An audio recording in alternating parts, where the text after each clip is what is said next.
నిత్య విభూతి నోము కదా. ఒకానొక సోమయాజులు గారికి లేక లేక ఒక కూతురు కలిగినది.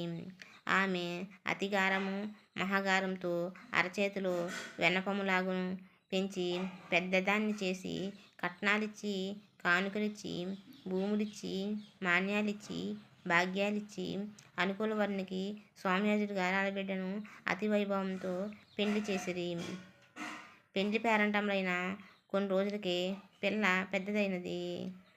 అత్తవారు వచ్చి అనురాగంతో కోడల్ని పంపమని కోరగా సోమయాజులు గారు మారుమాటలు చెప్పలేక సోమిదేవమ్మను సమాధానపరిచి శుభకార్యానికి తగిన సన్నాహం చేయించినారు.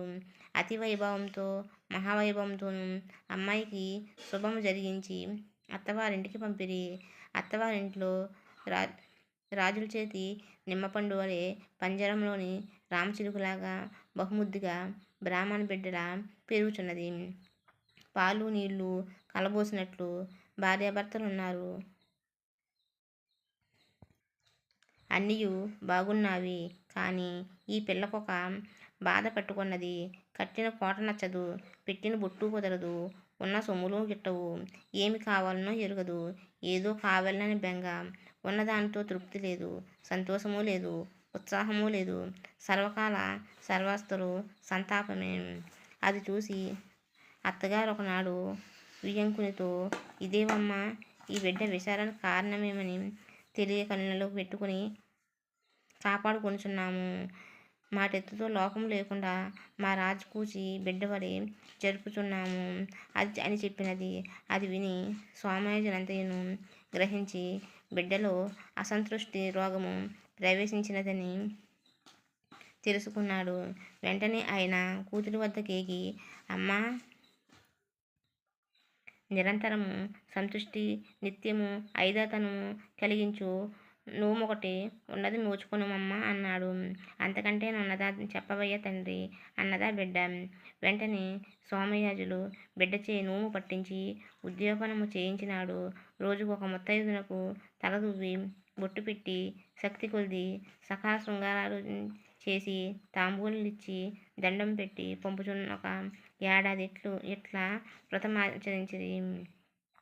సోమయాజులు గారి కూతురు ఏడాది అగినప్పటికీ ఎక్కడలేని సంతోషము, ఎక్కడలేని ఆనందము, నిత్య సంతుష్టి కలిగి, నిర్మలానందము కలిగి, సకల సౌభాగ్యాలు కలిగి, సంతానము కలిగి, చింతలు పోయి, చివుకులు పోయి, వంతలు పోయి, వాదులు పోయి, అత్తవారింట్లో అల్లారు ముద్దుగా, కన్నవారింట్లో కంటిలో పాపగా సోమయాజులు గారి కూతురు సుఖ సంతోషమై జగానికెల్లా సంతోషం కలిగించినది.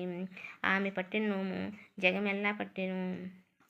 ఏడాదిలో ఒకసారైనా తర్వాత ఎప్పుడైనా ఈ ఉద్యాపనం చేయవలెను.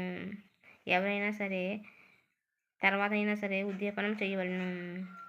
ఉద్యాపనము ఆకులతోనూ పొక్కలతోనూ అన్ని సంబరములతోనూ 5 తాంబూలములు మర్చి శక్తి గలవారు చీరలు, లేనివారు జాకెట్లు, 5 తాంబూలాల్లో 5 విభూతి పండించి శక్తి కొలది కానులో రోకలో ఉంచి కాసులు దక్షిణలుంచి పరమేశ్వరుని గుడిలో పార్వతి సన్నిధమునందు 5 ముత్తైదులను పసుపు కుంకుమలతోనూ పన్నీరు అత్తర్లతోనూ గంధ కర్పూరాలతోనూ అలంకరించి పూజించి ఆ 5 తాంబూలాల వాయనము ముత్తైదువులకు ఇయ్యవలెను.